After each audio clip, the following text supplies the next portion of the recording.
La paz del Señor Jesús, un día maravilloso, un día muy importante, un día de trabajo, un día conocido como Día del Señor, porque en un día primero de la semana resucitó el Señor. Nosotros le atribuimos día domingo. Bueno, no podemos cambiar las cosas y agradezco al Señor Jesucristo que me concede poder enviarle un saludo en el nombre de Jesús. El propósito de esta actividad es compartir la palabra, oportunidad plena, alegría hermosa de tener la tarde completamente a nuestro favor, cuando menos ahora. Así que hemos venido hablando en estos días que han pasado solo de Jesús, de su muerte, de su resurrección, pero ahora no. Ahora voy a procurar, bajo todo lo que es humanamente posible, hablar de la aparición, no de la resurrección.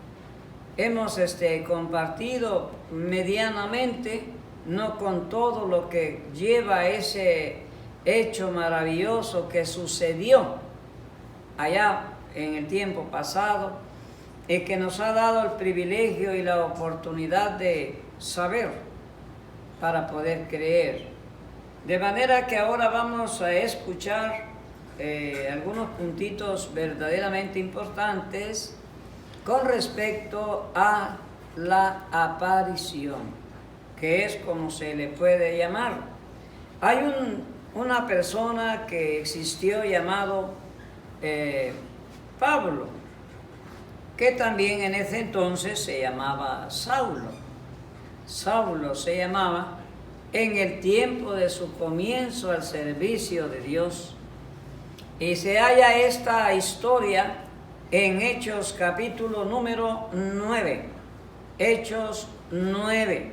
Ahí vamos a leer un poquito, que dice así en el nombre de Jesucristo: Saulo, respirando aún amenazas y muerte contra los discípulos del Señor, vino al sumo sacerdote y le pidió cartas para la sinagoga de Damasco, a fin de que se hallase algunos hombres o mujeres de este camino, los trajese presos a Jerusalén. Mas yendo por el camino, aconteció que al llegar cerca de Damasco, repentinamente le rodeó un resplandor de luz del cielo, y cayendo en tierra, oyó una voz que le decía: Saulo, Saulo, ¿por qué me persigues? Él dijo: ¿quién eres, Señor? Y le dijo: yo soy Jesús a quien tú persigues. Dura cosa te es dar coces contra el aguijón. Él, temblando y temeroso, dijo: Señor, ¿qué quieres que yo haga? Y el Señor le dijo: levántate y entra en la ciudad, y se te dirá lo que debes hacer. Hasta ahí la lectura. Al meditar en las cosas conforme al escrito, se puede ver que aquella iglesia que Jesús prometió y edificó tenía enemigos, pero fuertes, enemigos fuertes. Había una contraria fuerza espiritual aunada a la literal, aquí como se deja ver, a este varón que al principio era un hombre muy religioso, que conocía mucho más la ley que los que ahora piensan que agradan a Dios conociendo la ley erróneamente, equivocadamente. Aquel la conocía muy bien y estaba apegado a la ley y al mismo tiempo era celoso de la ley. y tenía a quien también odiaban a los creyentes de aquel entonces, que eran por supuesto que estos que aquí dice, le pidió cartas para la sinagoga de Damasco. ¿A quiénes? Al sumo sacerdote, al jefe supremo de la religión mosaica, al que mandaba más, al que significaba su palabra muchísimo. Y este varón llamado Saulo tenía el respaldo de este sacerdote, el sumo sacerdote. Y ya con esas cartas que le había extendido, pues aquel varón se había convertido en un general de aquel sistema religioso que operaba y que imperaba en el pueblo de Israel, aunque ellos eran 100% contrarios a Jesucristo. Razones: las desconocían. Segundo, no las creían. Tercero, no las obedecían. Pero eran creyentes, creían en Dios. Casi como la mayoría de los gentiles que creen en Dios, pero no saben nada de Él. Y que hablan de Dios, pero lo desconocen. No saben cómo es Dios. Ni siquiera se han preguntado cómo será el Señor, al Dios que ellos creen, o según el caso, ellos sirven. De manera que así la encomienda que aquel varón llevaba era muy grande, era muy difícil también, porque él llevaba como encomienda apresar a todos los de este camino, dando a entender que la iglesia que existía ya en el principio eran calificados como de un camino distinto al de Pablo y distinto al del sumo sacerdote y distinto a todo lo de la ley. La ley ya solamente había quedado como un recuerdo, la ley había quedado como una plataforma, porque no se puede desechar la ley debe de permanecer siempre en el escrito, pero no en la vida del cristiano.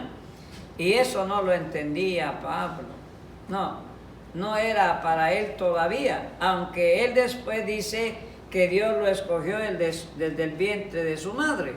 Bueno, así lo vemos todos de alguna forma.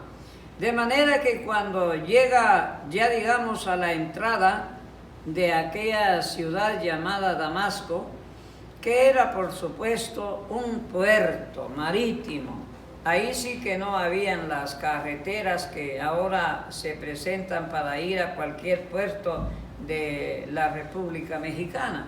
No, allá no existía eso. Si bien existían caminos lóbregos donde solamente se viajaba a través de un burro, un camello o algo así, pero no había manera de caminar en grupo.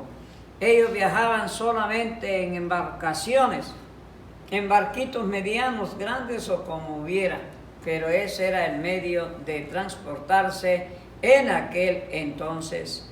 Dejando a aquellos en el puerto de Damasco, por decirlo así, la embarcación, se dieron a caminar para entrar al centro de la ciudad, cosa que aquella ciudad tenía una sola calle, como parecido a Torreón, que tiene una calle nada más larguísima, entre otros callejoncitos. Pero así más o menos era, y aquella calle se llamaba Derecha, así se llamaba. Pero dice la Escritura aquí en lo que hemos leído, que yendo él por el camino, pues de repente lo rodeó un resplandor de luz del cielo. Esto da a entender que aquella luz tenía aspectos o características verticales, así como alumbra el sol de arriba para abajo. Lo rodeó una luz del cielo tan grande, tan fuerte y tan resplandeciente que sí la pudo ver el apóstol y también los que iban con él. Pero la voz no la oyeron los que iban con él, solamente Pablo escuchó la voz que le decía por su nombre. El nombre de pila, el nombre original que él tenía, oyó una voz que le decía, Saulo, Saulo, y casi cual un reclamo, ¿por qué me persigues? Esto ya lo sabía el por qué, quien le habló sabía el por qué, pero en realidad el que no entendía si lo hacía bien, regular o mal, era Saulo. Él no sabía, no entendía eso, porque estaba su corazón velado para las grandezas que hay en Cristo, y aparte de eso, él desconocía el camino por el que viajaban los creyentes verdaderos de aquel entonces.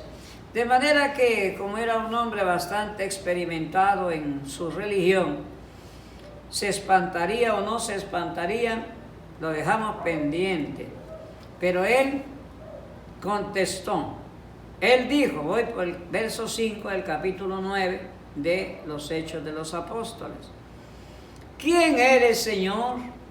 A pesar de que no vio nada más que el resplandor, pero oyó la voz, eso le hizo creer o pensar que ahí en esa luz había alguien, que él no pudo ver con sus ojos, por supuesto que no, pero le hace la pregunta, sin poderlo ver, ¿quién eres, Señor?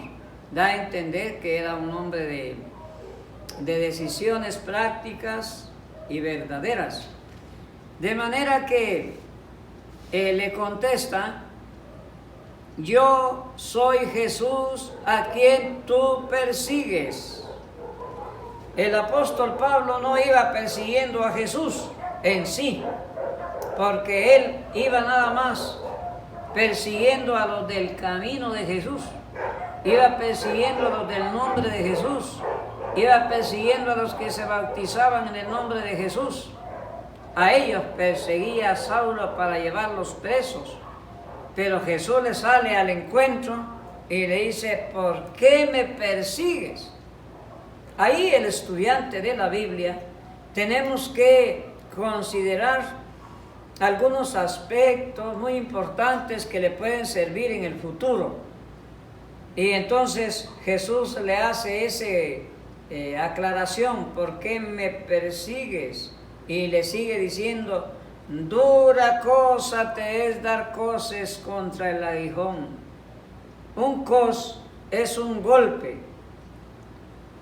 Y si le pega un clavo o a un aguijón, el que se va a dañar es el que golpeó.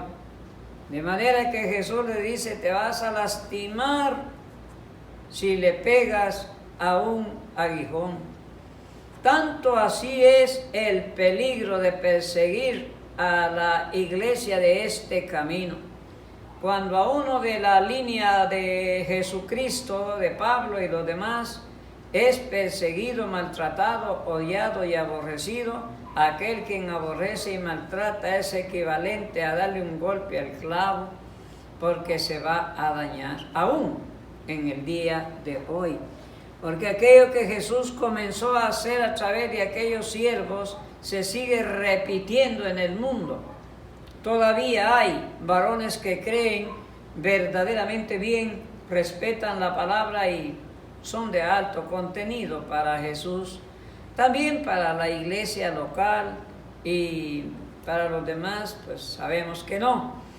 De manera que de esta forma pregunta Pablo y Jesús le contesta. Entonces manifiesta su estado presente al decir el verso 6, él temblando y temeroso, era valiente, tenía religión, tenía palabra, pero estaba temblando y temeroso. Dijo, Señor, qué pregunta tan grande la cual pocos hombres en este mundo la podemos hacer. Pablo, sin embargo, le dijo, Señor, ¿qué quieres que yo haga? En realidad, esa pregunta no todo hombre y no toda mujer se la puede hacer, porque algunas veces en forma equivocada le damos órdenes al Señor. Por ejemplo, Señor, si me das esto, yo hago esto. Señor, va siempre uno sobre el favoritismo o ventaja o aprovechamiento, y no fue así. No le dijo, si me das esto, hago, voy o algo. No, inmediatamente después de haber experimentado lo que había sucedido, le dice, ¿qué quieres que yo haga? Pero lo tomó y lo consideró como Señor. El que recibe a Jesús como Señor debe de estar dispuesto a obedecerlo, a hacer su voluntad, porque tomar a alguien por Señor es respetarlo, obedecerlo, y aparte de todo eso, de amarlo también a un Señor.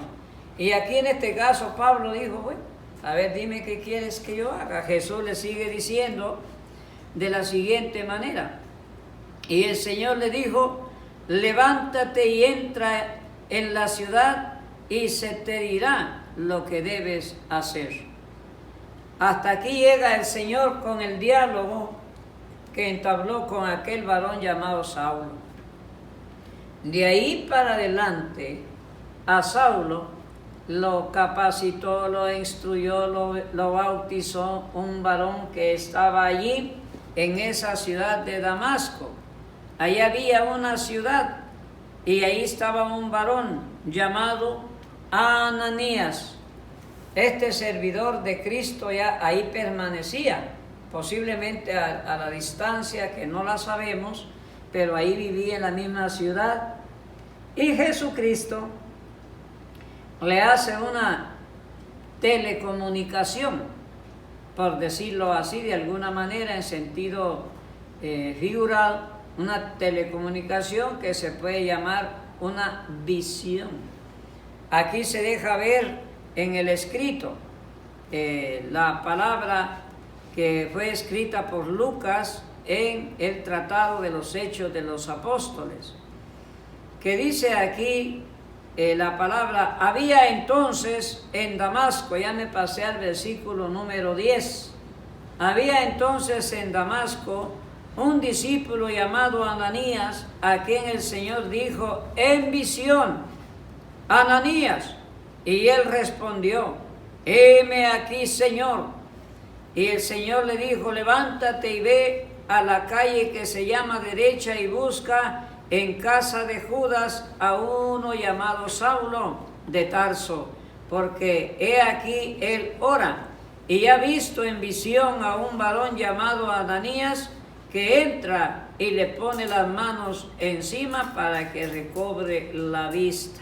Bueno, ya para adelante empieza también a sacar algunos argumentos Ananías al decirle, Señor, ha hecho grandes males a tus siervos en Jerusalén. Y le empezó a contar todo lo que Jesús ya sabía, pero Jesús le dijo, tú ve y haz lo que tengas que hacer. Pues fue a aquella casa, oró por él, la vista fue recuperada, cayeron como escamas de sus ojos, él siguió viendo, y al mismo tiempo recibió el Espíritu Santo, al mismo tiempo fue bautizado en el nombre del Señor Jesucristo. Porque si usted analiza, por ejemplo, el relato el último relato de Saulo en 22:16 de los Hechos, Ananías le dijo, ahora pues, ¿por qué te detienes? Levántate y bautízate y lava tus pecados, invocando su nombre. Hasta ahí. La aparición, pues sí, hasta aquí lo vamos a dejar, no lo puedo explicar todo por cuestión de tiempo, ese es el factor, tiempo. Pero agradecido con Dios, contento, feliz de poder enviar este mensajito a nuestros hermanos y amigos, a los ancianitos, a aquellos que no pueden ir a un templo, quizá un pariente suyo tiene ahí un celular, présteselo al viejito, présteselo a la ancianita, y que ellos oigan lo que la palabra dice, que ellos aprendan a oír, aunque sea ya de viejitos. Esto tiene un significado viéndolo por esa área moral. Estimado hermano y amigo y amiga, Dios le bendiga, Dios le guarde. Son y serán siempre todos mis anhelos, pero en el nombre de Jesucristo. Dios le guarde.